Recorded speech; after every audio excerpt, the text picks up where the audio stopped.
Happy Saturday, January 27th, 2018. Busy weekend, obviously, with all four of my videos for the Sonic and Drive going up. I did get my software glitches worked out, so at least now it's just taking as long as it normally does.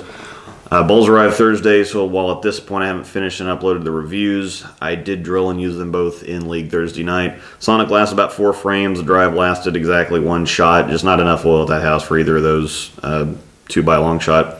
Usually I use an all-out and hectic combo there, so no surprises, but I did use my fresh new IQ Tour too, and I wonder how that went. I have a request from everybody. I want you to start leaving your own mini reviews or your feedback in the comment section of the videos for certain balls that I do reviews for. I do ball reviews for everything, but if you watch the video, you go out and buy a ball, I want you to leave your comments on that video of what that ball does for you.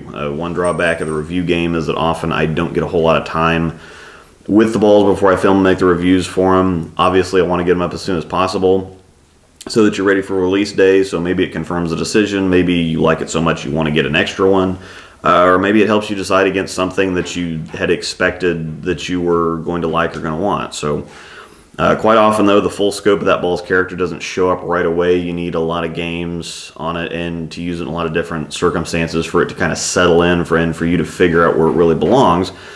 However, initial impressions are also absolutely crucial. I pay a lot of attention to the progression of how it continues to react. Were my initial impressions accurate? Were my assumptions accurate? It's very important to me to make sure that I stay sharp and get a good solid read on everything. And continuing to track a ball's performance for the next couple months helps me improve my instincts, so to speak. One ball that stands out is the No Rules Pearl. I said in my review that it doesn't miss the break point. It's super aggressive. You could just, it couldn't blow through the break point if you tried. And that turned out to be an overstatement. It's very rolly and very consistent and very clean. But it didn't turn out to be as aggressive as I thought or quite as sharp as, quite as sharp on the back end as it looked initially. It's one of the few balls that stayed around, though. A lot of stuff gets retired after a couple months, but it and the Hectic are always the first 2 into my tournament bag, so still a very good ball. I just didn't quite get the best read on it initially. That all being said, not everything's going to react the same for everyone with every layout on it, on every condition, blah, blah, because, I mean, so if you go and buy a ball, let me know what you're seeing out of it, too, because that can be good information for people who are on the fence about it. That can also help me develop a familiarity or a relationship between what I'm seeing and then what other people see, which helps me help you, especially if I have a lot of you that comment on a pretty regular basis. So I've considered going to monthly podcasts instead of weekly podcasts because, like I've said before, sometimes I have trouble coming up with stuff or there's just nothing to talk about. But I'm going to start doing a ball checkup. So 2 months after the ball's release, I'm going to revisit it and give everybody kind of an update. So if you're the kind of person that waits to see if the hype is justified or not, that might help you out. Plus, it will help me out and keep me honest at the same time.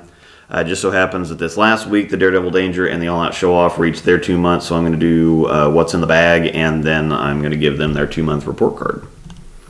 Sonic and the Drive obviously went in, displaced the Fuse and High Road Nano. Fuse is just too much hook and specifically too much back end. It's just an angle issue for days. I really should take it to 3000, but one of my absolute rules is no surface on a house shot. I'm big into transition management, and if I had to use surface on a ball to make it work on a house shot, that's not happening. So, especially because this ball already hooks a ton on the fresh, I don't need no more ball. I don't need it chewing up the shot faster. It's just unfortunately not something I'm going to be able to use very often. So I keep putting the Nano back in the bag because it rolls so good, but it's a sport ball at heart. It'll travel with me, but as far as leagues go, it's just not its thing. Or I have better options. So at the moment, I've got the Intense, the All Out, Matchup Hybrid, the Hectic, the Sonic, and the Drive. Now what's really funny is I never use the Matchup Hybrid. If I do, it's as a spare ball, but I don't want to be without it for some reason.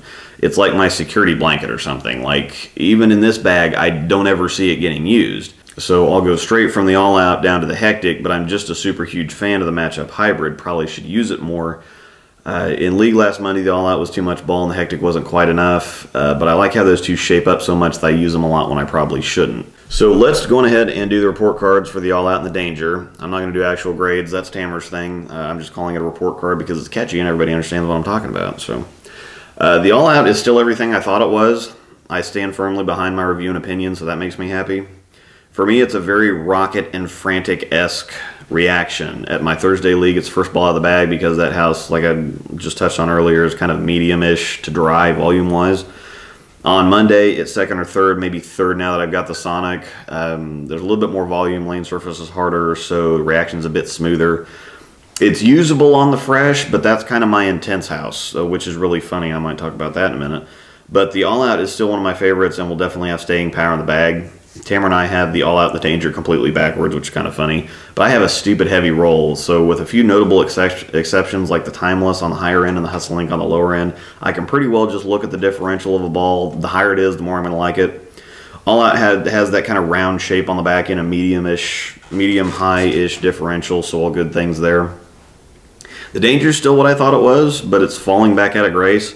It's really, really condition specific for me. I've got to have some major league track burn to get deep and throw at, or it's just too over-under.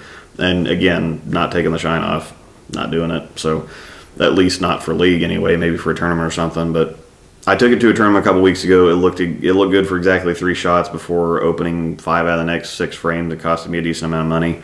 I finished 12th, and the difference between 12th and 5th was 12 pins, so that didn't make me happy. I also missed a 3-6 and a 4-pin, but we won't talk about those because those came after I got pissed at the Danger, and I really want to blame it for everything anyway, so that's just what we're going to do. I had to put away my Intense. The Code Red was over-under. With the No Rules Pearl, the straighter I can play with it, the better. So Danger was next in line. Again, it's just a differential issue. It's just not enough wheels on the back end to shape up like I like it to. And due to the cover, it just doesn't start up early enough to keep it close to the pocket. I also had an issue with my first opinion video. My Deadpool clip I used was too long, so it got taken down. I'm going to edit it shorter and re-upload, hopefully. Once again, Tamer feels different about it. Now, I know he's considering how it looked for everybody in his video, but the left side of the lane is different too, so I actually prefer lower differential stuff on the left side of the lane because the reaction is so clean and sharp. If a ball is too bouncy on the back end, it creates angle issues on the left side. So I really need something to get to the spot and kind of sit there. So my favorites were the Hectic, the IQ Tour Solid, the IQ Nano, and the Loco Solid on the left side, which those are all really low diff stuff. I'm going to call it a day here. I know this was shorter, but it's a review video weekend and not just any reviews. These are 2 that people really want to see, so I'm prioritizing my time this weekend. So thanks for watching. Enjoy the reviews. That'll be up soon.